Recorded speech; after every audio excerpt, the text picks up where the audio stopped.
অবশেষে ঢাকের কাঠি পড়ে গেল আর চলে এসেছে দুর্গাপুজো, আমাদের বাঙালির সবথেকে সেরা উৎসব।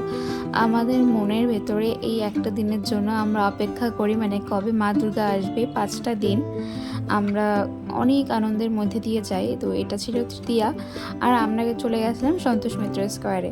তো একদমই সন্তোষ মিত্র স্কোয়ারে যাওয়ার ইচ্ছা ছিল না, মানে এরকম ঠাকুর দেখবো বলে আসা হয়নি। এসেছিলাম কিছু কাজে আর কিছু কেনাকাটা করার জন্য, কিন্তু তৃতীয়াতেই যে এতটা ভিড় হবে এটা আমরা ভাবতেই পারিনি। যেহেতু কেনাকাটা করতে এসেছিলাম কলকাতার দিকে, বনগাঁ থেকে কলকাতাতে 2 ঘন্টা লাগে সময়, আর তারপরেও এদিক ওদিক যেতে আধ ঘন্টা, মানে মোটামুটি 2.5 ঘন্টা যাতায়াত করতে লাগে, সময় লাগে 5 ঘন্টা। তো খুব বেশি কেনাকাটা না থাকলে হয়তো কলকাতা এখানে আসা হয় না। আর যখন এসেই পড়েছিলাম তো ভাবলাম চলো, কেনাকাটাও তাড়াতাড়ি হয়ে গেছে আর গিয়ে ঠাকুরটা দেখে নিয়ে আশেপাশে যেগুলো হয়েছে। তো সেই জন্যে কাছাকাছি ছিল সন্তোষ মিত্র স্কোয়ার, কারণ আমরা গেছিলাম এসপ্ল্যানেডে, তারপরে গেছিলাম ইজরাইল স্ট্রিটে। তো ইজরাইল স্ট্রিট থেকে আমরা বেশ তাড়াতাড়ি এখানে পৌঁছে গেছিলাম।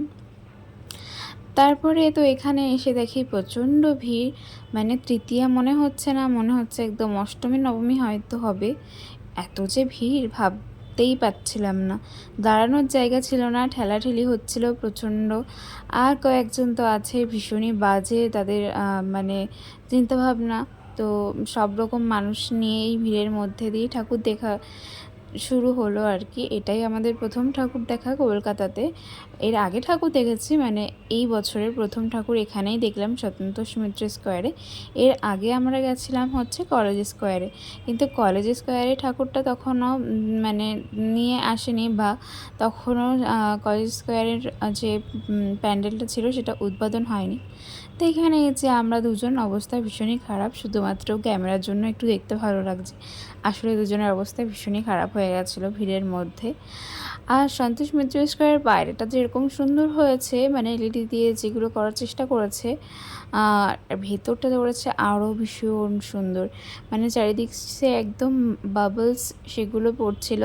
আর মাকে রেখেছে একদম আলো ছায়া একটা সুন্দর ডেকোরেশন করে, চারিদিকে মনে হচ্ছে পুরো আমরা অন্য একটা জগতে চলে এসেছিলাম, সেই একটা ফিল পেয়েছি।